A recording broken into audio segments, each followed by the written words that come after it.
Ég sá mynd í vikunni af litlum dreng sem hafði mikil áhrif á mig.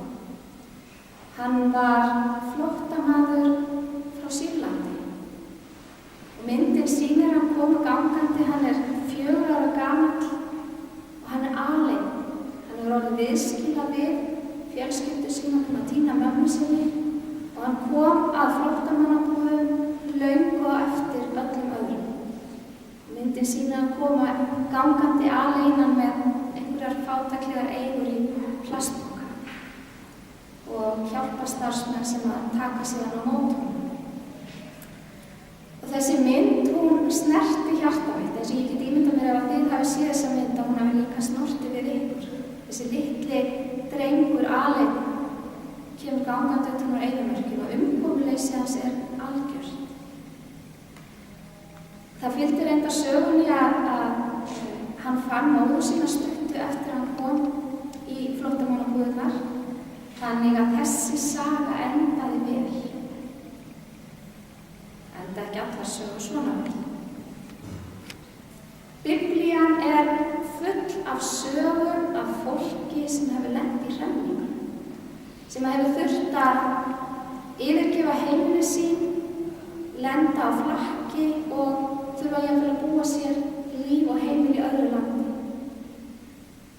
Og við hefum lesið hér úr Spátumsbók Jesaja áðan og sá texti er beint að fólki sem er í útlegð. Það var nefnilega þannig 500 eða 600 árum fyrir Krist að þá lagði heimsveldi Babýloníu undir sig öll löndin fyrir botni Miðjarðarhafs. Og innviðir samfélagsins voru allir brenndir, brotnir niður, hús og akrar voru brennd, musteri var rifið, jafnað við jörðu, musteri sem var í rauninni miðpunktur ekki bara trúariðkunarinnar, heldur líka allrar menningar og allrar sjálfsmyndar Ísraelsþjóðarinnar.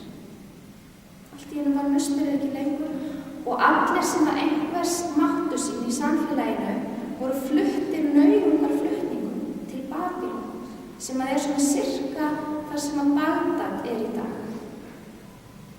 Ég sé þetta fólk fyrir mér þar sem það er rekið af stað, fær kannski að taka með sér einhverju fátæklegar eigur og það eru hermenn sem bara reka þau af stað og þau þurfa svo að búa sér nýtt líf í nýju landi. Reyndar voru þau nú svo lánsöm að þau nutu ákveðna lífsgæða sem það ekki allir flóttamenn í dag gera. Þau höfðu gott húsnæði, þau gátu stunda atvinnu og þau höfðu frelsi til þess að sinna trú sinni, iðka sína trú og til þess að viðhalda sínum hefðum og sinn sem er ekki sjálfgefið þegar þú flytur í nýtt land. Og þau gerðu sig grein fyrir því þegar þau voru komin í þessar aðstæður að það var ekki sjálfgefið að þau myndu alltaf geta haft aðgang að öllum þeim andlegu gæðum og allri sinni arfleifð sem þau höfðu kannski tekið sem sjálfgefnum hlut. En þau spurðu sig líka erfiðar spurninga. Af hverju leyfir Guð sem gerast? Af hverju leyfir Guð að við séum rekin burt frá landinu sem hann var búinn að lofa okkur? Hvar er Guð? Hvar getum við tilbeðið Guð þegar við höfum ekki lengur musteri? Þegar sjálfsmyndin okkar er svo brotin að við vitum ekki lengur hver við erum. Hvar er þá Guð? Og þau spurðu sig þessara spurninga og þau söfnuðu saman til þess að fá svar við þessum spurningum meðal annars. Þá fóru þau í það að safna saman öllu því sem var þeim dýrmætt. Öllum sögunum, ljóðunum, frásögnunum, jafnvel lagabálkum og ættartölum. Þau söfnuðu saman arfleifð sín, þau skrifuðu hana niður og þau geymdu hana af því hún var þeim dýrmætt. Og þau héldu áfram að hittast til þess að lofa Guð og tilbiðja hann þó musteri væri horfið og hittust þau bara í heimahúsum. Og svo stofnuðu þau samkundu húsin sem sem að gyðingar nota enn þann dag í dag sem sínar kirkjur. Og þau gáfu aldrei upp vonina að einn góðan veðurdag myndu þau snúa aftur tilbaka. Ég sá einu sinni bíómynd palestínska fjölskyldu sem hafði þurft að flýja heimili sitt og búa sér heimili í nýju fjarlægu landi. Þau voru flóttamenn. Og Karl segir okkur það að það voru með Ísraelsmenn sem ráku þau í burtu. Þannig virðist að ganga fyrir sig sem heimslut að fólk hrekst fram og tilbaka. Það var aldrei einhvern veginn friður.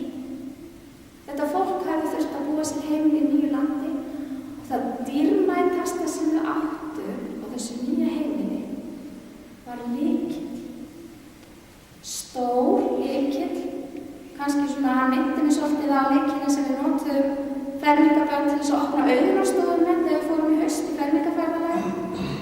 Og þessi lykill var lykillinn að útidyrra hurðinni á gamla heimilinu þeirra í Palestínu sem þau hafði þurft að yfirgefa. Og af hverju var hann svona dýrmætur? Jú, hann var svona dýrmætur vegna þess að hann var tákn þá von að einn góðan veðurdag myndu geta snúið aftur heim.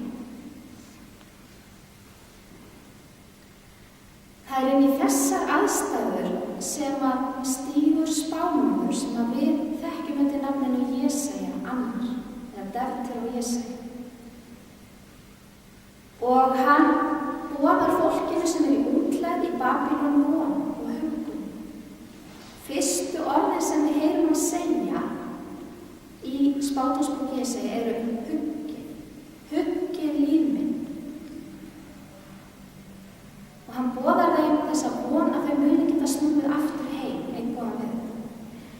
En hann boðar þeim ekki bara það. Hann segir líka við þau, Guð ennþá með ykkur. Guð hefur ekki yfirgefið ykkur. Jafnvel þó að musterið sé ekki lengur, þó við séum í útlegð og þó við höfum upplifað skelfilega hluti, þá Guð hérna samt með okkur. Og hann notar líkinguna að orð Guðs sé eins og regn og snjór. Og hann talar orð Guðs sem skapandi kraft. Ekki einhver orð á blaði, eins og þau voru safnað saman og síðan að uppistöðunni í Gamla testamentinu sem við þekkjum það í dag. Ekki einhver orð sem að prestarnir töluðu og voru kannski misfærir að standa við eins og við erum öll breyskar manneskjur. Heldur orð Guðs eins og regnið og snjórinn sem vökvar jörðina. Það skapandi kraftur.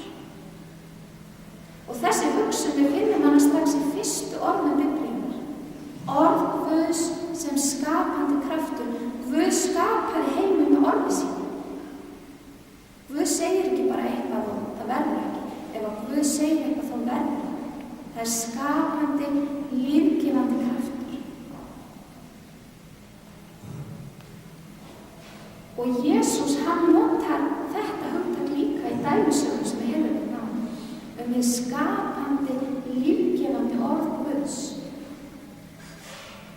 Jesús, hann var frábær sagnamaður. Hann notaði sögur til þess að kenna fólki Guð. Dæmisögur sem voru svona eins og spegill. Því að það hægt að spegla sig í dæmisögum. Við getum sett okkur sjálf inn í dæmisögum og við getum sagt, hver ég í þessari sögu? Hvernig myndi ég bregðast við í þessum aðstæðum? Hvað myndi ég segja? Hvað myndi ég gera? Og hann hjálpar okkur þannig að skilja hver við erum og hvert okkar samband við Guð. Hvernig myndir þú sjá þig í dæmisögum sem við hefum lesna hér á Sálmum og jarðvegi? Ert þú einn af þeim sem að frjósamur farvegur fyrir skapandi og lífgefandi orð Guðs? Þannig að það ber ávöxt í lífinu. Eða ertu kannski einn af þeim sem að leyfir áhyggjum og eftirsókn eftir veraldlegum gæðum að trufla sambandið við Guð? Ertu kannski á þeim stað í lífinu að þér finnst Guð bara vera einhvers staðar þarna fjarlægur, hafa ekkert með þér að gera, hafa engan áhuga á þér og þú kannski takmarkaðan áhuga á honum? Eða ertu kannski ein af þeim manneskjum sem nota öll rök, alla mögulegar aðferðir, hvort sem það er að tína til allar mótsagnirnar í Biblíunni eða tína til allt það slæma sem kirkjan hefur gert í gegnum tíðana, alla vondu prestana sem að virðast vera út allt stundum. Reyndar þetta það sem svolítið ríkjur. Ert þú einn af þeim manneskjum sem nota allt þetta til þess að sannfæra þig að þú hefur nú ekkert með Guð að gera og þessi yfirleitt bara vafa hvort það sé til?